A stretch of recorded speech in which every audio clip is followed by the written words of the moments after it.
ina jan hankalin mutane duk da dai a gurguje ina zan tafi ne.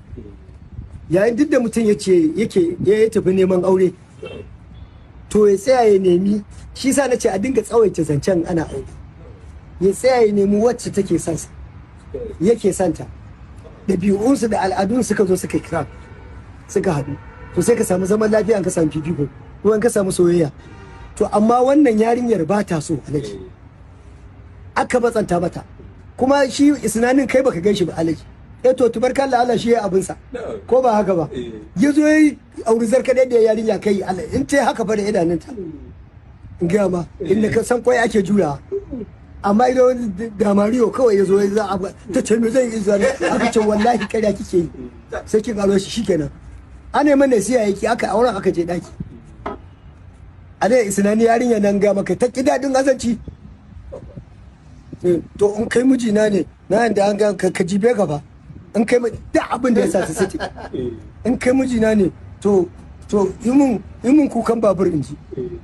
Sai ce ba Zuwaira, wani irin kukan babur kuma da girma na, to ba za ka yi wallahi kenan.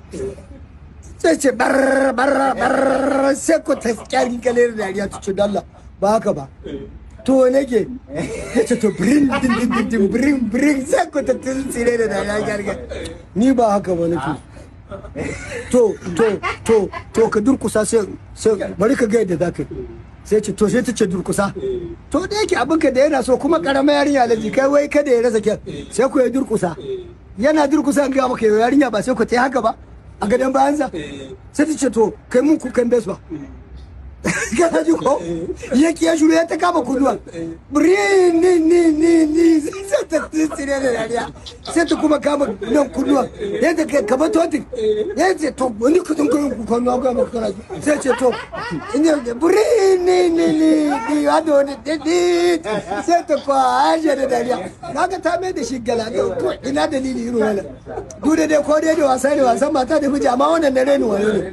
Ni wallahi kukan bes ba za ka yi shi kuma to ya kuma bai so ka oho ka yi mana, sai kuma wai in ta haka da kunne sai ce ka dinka yawa di kuma sai